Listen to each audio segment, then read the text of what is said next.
So welcome to the second part of the video, and I'll be continuing from where we have left in our first part of the video. We just want to emphasize on some of the terms that you're going to be meeting when the examiner wants you to maybe try to twist the question just a little bit, and then to see whether you got the concept.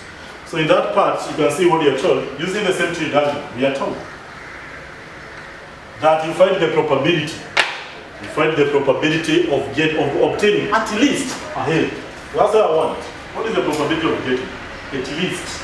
That is the word, at least a head. What is going to be the probability of you obtaining at least a head? So you must be in a position to be able to obtain. You must be in a position to be able to interpret. What do you mean by the word at least? The examiner is asking you what is the probability of obtaining at least head.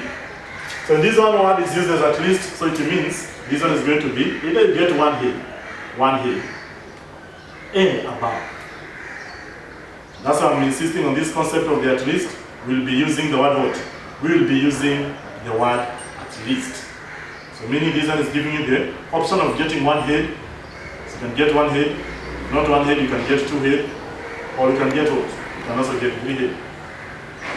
That is the concept that I want you to be able to have on your mind. That is the concept that we need to be able to emphasize on it. So if you're given a question like that, then you understand that here is going to be the probability of getting at least a head. Then this one will be given by what? This one is going to be given by the addition of the three concepts. And the first one is going to be get here a head. That's the probability of getting a head.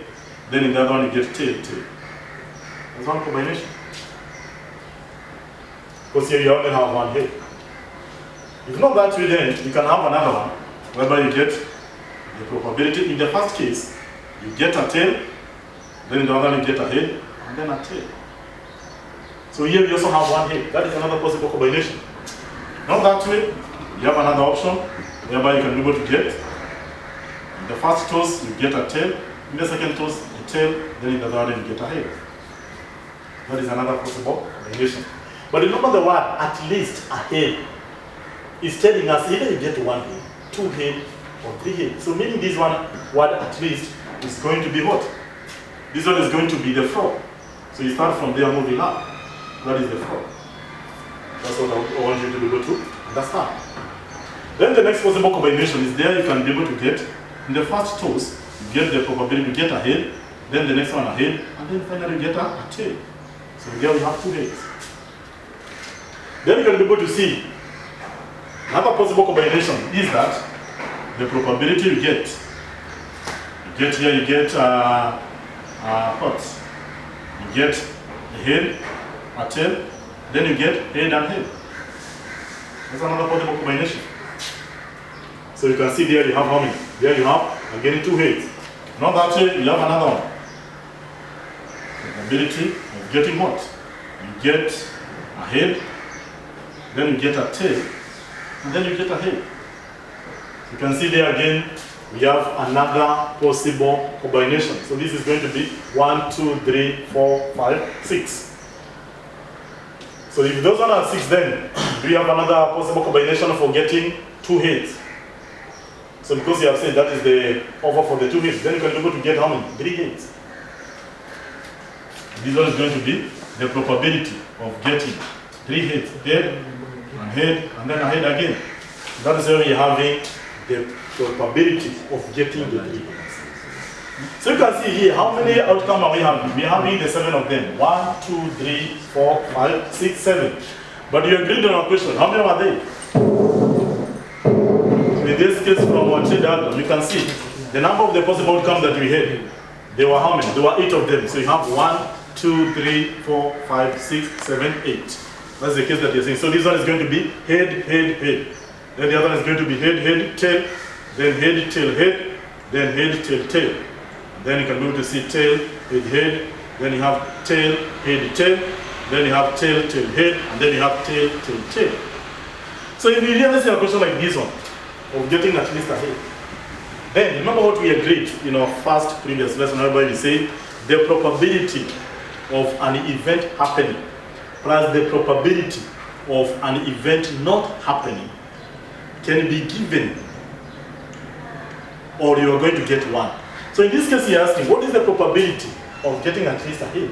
So this one can be interpreted as the same as the probability of 1 minus the probability of not getting any head. Not getting any head. Any head. Which is going to be what? Which is going to be obtaining tail.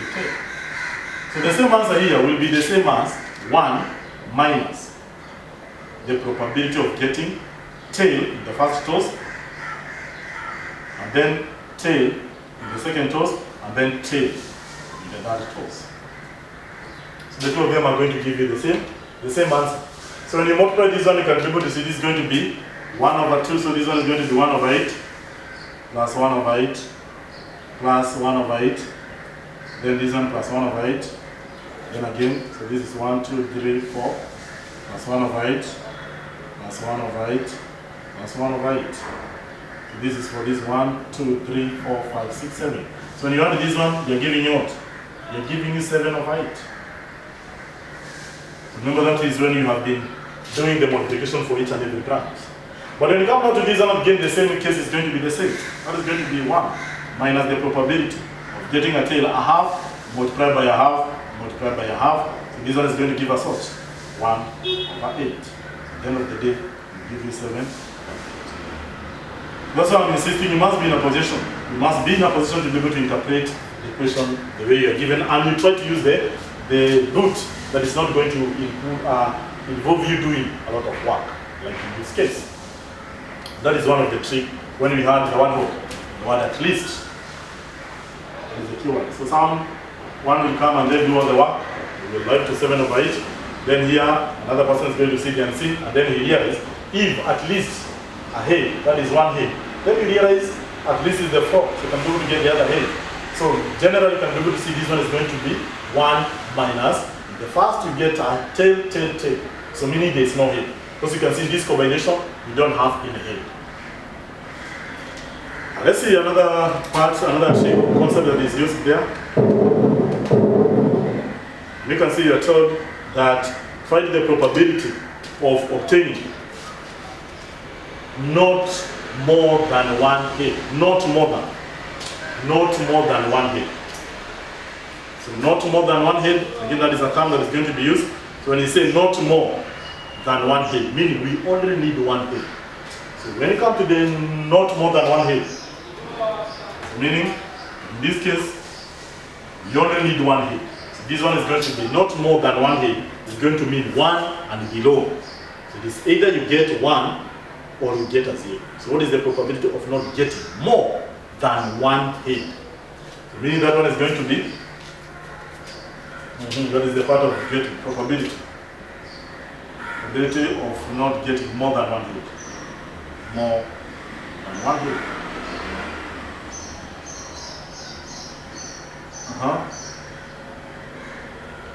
Generally, this one is going to give us what? The probability of getting the first toss. This one is going to give us probability getting head. Then when you get a head, then tail. So here you have just 1. So it is not more than 1 head. Then plus what? The probability getting tail, head. Then the probability of getting tail, head. Then plus the probability of getting tail. Because here we are saying the probability of not getting more than 1 head. So meaning not more is where you're going to have our ceiling. That's where you're going to have our level of the ceiling. Not more than 1 head. So here you have 1 head, here you have 1 head, here you have 1 head, and then here we don't have any head. That is going to be covered in our case.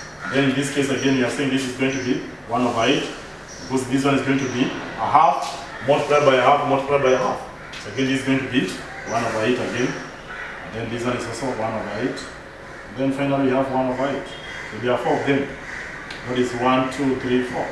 This one is going to give us what? 4 over 8. This is going to give us a half.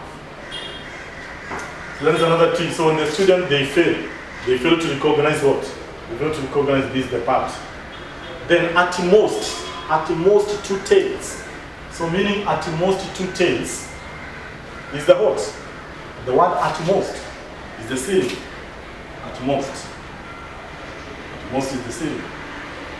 At most 2 tails. So meaning here at most 2 tails, it is either you get 2 tails, okay? Then you get 1 tail, or you get no tail. 0 tail. What's the one that most is telling us? Now it is not floor. This one is telling us that is the ceiling. That's the highest part that you can move. That's the ceiling. So from 2, that's going from 2 and below. It's going to be from 2 and below. From 2 and below. So meaning that in that case you are going to exclude whereby we have 3 tails. So meaning this one is the case that you are going to emphasize that you don't have the tails. Because you're saying if you have the 3 tails, then that one is not going to be covered. So the one that most is the ceiling, the one that least is the floor. Then less than 2 heads, meaning that is the 2 heads and below. So you don't get the 3 heads. So that's the emphasis that I wanted to put today on the sum of the tree diagram, which is going to assist you to cover some part of it. So those few remarks, stay safe at home, sanitize, keep the social distance, and together we shall overcome. I am done and I am out. Lunch.